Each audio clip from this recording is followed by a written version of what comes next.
Como sabes, la historia ha sido construida considerando al hombre el sexo fuerte y a la mujer el sexo débil, más frágil, menos capaz, incluso menos inteligente. Y además, esa diferencia se ha hecho pasar como algo natural, algo que se da por naturaleza. Pues bien, el hombre, basándose en esa superioridad natural, ha sido el protagonista de decisiones políticas, sociales y culturales, y ha dejado a la mujer la función de crianza de hijos y cuidado de la casa. Bueno, y de su satisfacción sexual. Y eso durante siglos y siglos y siglos. A lo largo de la historia, muchas mujeres se han sentido molestas con esta desigualdad llevando a cabo quejas y protestas. Pero no es hasta el siglo XVIII cuando hay una toma de conciencia colectiva de esta situación, y se desarrolla un movimiento ideológico y social que luchará por romperla. El movimiento feminista. Empezamos. Estamos en el siglo XVIII, en el Renacimiento. Te sitúo. Si eres mujer, tu labor natural es cuidar de la casa, criar a los hijos y practicar sexo con tu marido. Eso sí, no puedes estudiar, votar ni tomar decisiones familiares, ni siquiera con quién te casas. Si trabajas, el dinero es para tu marido. Flipante, ¿no? Bueno, entonces surge la Ilustración, principalmente en Francia, un movimiento intelectual que defiende la igualdad social de las personas. Todos somos iguales independientemente de la clase social. Como recordarás, esto lleva a la Revolución Francesa, que trae consigo la Declaración de los Derechos del Hombre y del Ciudadano. Pero, ¡tachán! En esa declaración hablan exclusivamente de los derechos del hombre sin incluir a la mujer. Las mujeres no entienden como habiendo un cambio político hacia la igualdad universal, ellas, la mitad de la población, son excluidas. Y entonces aparecen dos mujeres fundamentales, dando lugar a la llamada primera ola del feminismo. Ya verás. Por un lado, Olympe de Gouges. Ella coge el texto y lo replica. Escribe la Declaración de los Derechos de la Mujer y de la Ciudadana y reivindica todos los derechos civiles para la mujer. Es uno de los primeros documentos que propugna la igualdad jurídica y legal de las mujeres.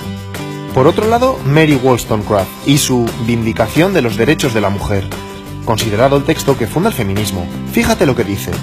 La diferencia entre los géneros, hombre y mujer, no es algo natural, como se venía pensando, sino algo cultural, algo que se produce a través de la educación. Por tanto, aboga por una educación igualitaria. Muchas mujeres comienzan a cuestionar la necesidad de quedarse en casa por obligación. Por cierto, la hija de Wollstonecraft fue Mary Shelley, autora de Frankenstein. Curioso, ¿eh? Ante estas primeras reivindicaciones feministas que suponen todo un avance, se responde con una dura represión.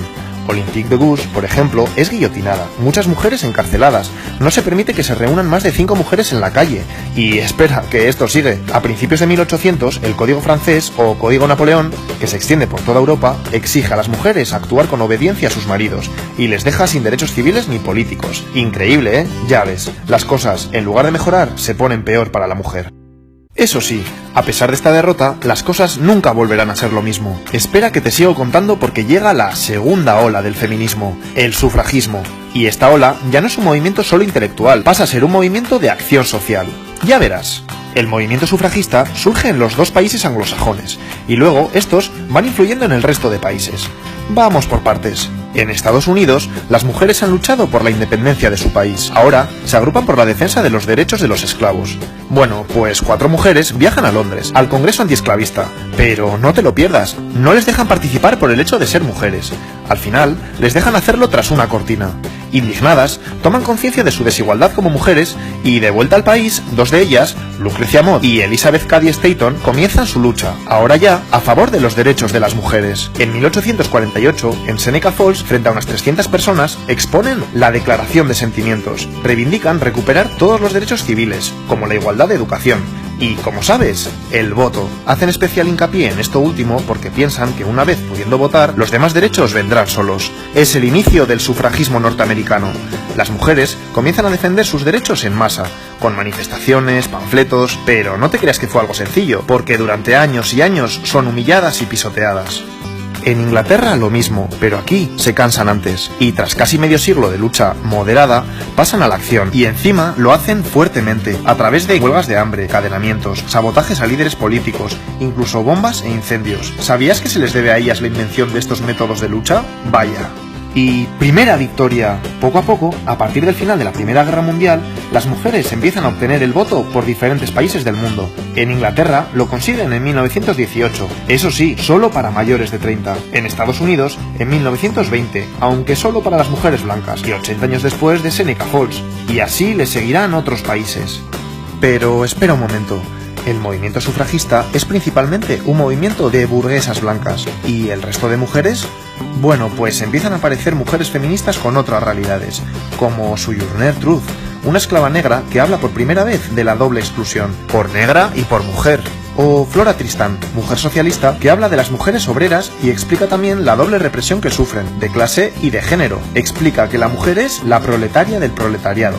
Y es que precisamente ella puede considerarse la precursora del llamado feminismo socialista. Te cuento, el feminismo socialista cree que para que la mujer se libere debe cambiar el sistema capitalista establecido. Esto es complejo, pero me interesa que sepas que empiezan a distinguirse dos ramas dentro del feminismo. Una que busca la igualdad de derechos y otra que pretende cambiar todo el sistema establecido. Luego lo verás más claro. Bueno, pues ahora llega un periodo donde el movimiento feminista se paraliza. Estamos en el periodo entre las dos guerras mundiales. Las mujeres han logrado el voto en varios países, han comenzado a entrar en la universidad, y muchas se desmovilizan. Justo entonces aparece alguien clave en el feminismo, Simone de Beauvoir, en Francia. En 1949 escribe El segundo sexo y vuelve a remover conciencias. Este es una pasada de libro, ya que es el estudio más completo sobre la condición de la mujer. Con su famosa frase, no se nace mujer, se llega a serlo, nos dice que no es cierto que a las mujeres se las defina por su sexo biológico, sino por una serie de roles asociados al mismo que tendrán que cumplir para ser consideradas precisamente mujeres. Y más cosas. Habla del androcentrismo y explica que el hombre es la norma, la medida de todas las cosas, y la mujer siempre es lo otro. De esta forma se impide que la mujer se asuma a sí misma como sujeto y hace que se identifique con lo que el hombre espera de ella. Piénsalo un momento, ¿a que lo ves claro? Ha comenzado la tercera ola del feminismo. Volvemos aquí. Los hombres han vuelto de la Segunda Guerra Mundial y la mujer está nuevamente en el hogar. Ahora tienen todas las comodidades para ser amas de casa felices. La publicidad lo deja claro. Pero empieza a pasar algo. Miles de ellas se enferman, se deprimen, caen en el alcohol, viven ansiosas. ¿Qué está pasando? Pues entonces llega Betty Friedan, una socióloga que escribe Mística de la feminidad, donde pone nombre al problema que no tiene nombre. Explica que estas mujeres viven insatisfechas en ese estilo de vida aparentemente maravilloso, ya que sienten que están priorizando el cuidado de otros a sus propios deseos. El libro es un bestseller. Muchas mujeres entienden lo que les pasa y comienzan a construir un estilo de vida nuevo. Buena Betty. Pero ella no se queda ahí. También pasa a la acción y organiza junto con otras mujeres Now, el mayor movimiento de la mujer hasta entonces, y que ha ido creciendo hasta la actualidad. ¿Qué buscan? Mejorar el estilo de vida de las mujeres centrándose en temas del ámbito personal. Comienza el feminismo liberal. El feminismo liberal describe la situación de las mujeres como una desigualdad, no como una explotación u opresión. Así que, ¿qué hay que hacer? Pues luchar por cambios hasta lograr la igualdad entre los sexos. ¿La mujer no tiene espacio en la vida pública? Pues hagamos lo posible por incluirla en el mercado laboral y en los puestos de poder. Son los años 60. Seguimos. Se han conseguido los derechos fundamentales y las mujeres empiezan a ocupar puestos de poder. ¿Pero ya está? No, porque ¿qué pasa en el ámbito privado dentro de los hogares? Pues hay malos tratos, desigualdad de reparto de tareas, explotación económica. Es como si se reprodujera dentro de las casas la misma relación de poder del hombre hacia las mujeres que fuera de ella. Cada vez hay más conciencia de esto, y surge una nueva corriente feminista que quiere cambiar esta situación. El feminismo radical. Pero no te confundas, radical de raíz, porque el problema hay que resolverlo desde ahí. ¿Y cuál es la raíz del problema? El patriarcado, el sistema de dominación del hombre sobre la mujer, que se produce en todos los ámbitos: familiar, política, económica, social, científica. ¿Te suena el movimiento de liberación de la mujer? Pues pertenece a esta corriente. Varias mujeres se organizan y llevan a cabo grandes protestas públicas como las que hacen a los certámenes de belleza, que lo consideran una cosificación de la mujer. Pero van más allá, y este movimiento también crea espacios propios como centros de mujeres maltratadas, de defensa personal, ginecológicos, guarderías. El feminismo radical consigue que las mujeres del siglo XX vayan cambiando el día a día de sus vidas, hacia la liberación. Y como te he dicho, ya tenemos las dos grandes posturas feministas de las que te he hablado antes. Recapitulemos. Las feministas liberales buscan la igualdad de derechos de la mujer frente al hombre. Las feministas radicales van más allá y quieren romper el sistema patriarcal en que vivimos.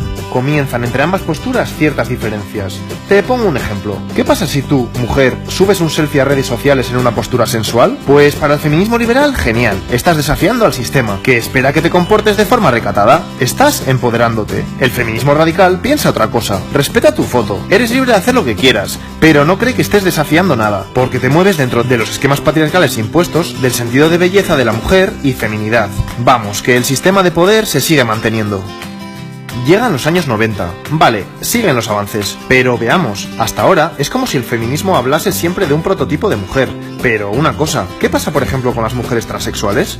¿Y las musulmanas, africanas o asiáticas? Pues bien, a partir de ahora se toma conciencia que no existe un solo modelo de mujer, sino múltiples, dependiendo de cuestiones sociales, étnicas, nacionales o religiosas. Y surgen nuevos y múltiples feminismos, teniendo en cuenta las necesidades de cada una de ellas. Feminismo negro, feminismo poscolonial, transfeminismo radical, ecofeminismo, teoría queer... Ya no existe un feminismo único. A lo largo del siglo XXI se va adquiriendo una mayor conciencia en la sociedad general de la desigualdad de la mujer, y surgen movimientos sociales como el movimiento Me Too, donde millones de mujeres denuncian públicamente su experiencia de abuso por hombres, o las manifestaciones y huelgas multitudinarias del 8 de marzo de 2018, en el Día Mundial de la Mujer. Se ha logrado mucho, pero a día de hoy no se ha consolidado la igualdad entre hombres y mujeres. Sigue habiendo violencia de género, las mujeres siguen cobrando menos por el mismo cargo laboral, y los puestos relevantes en el mundo de la política, militar y económica siguen siendo mayoritariamente de hombres. Hemos llegado a la actualidad.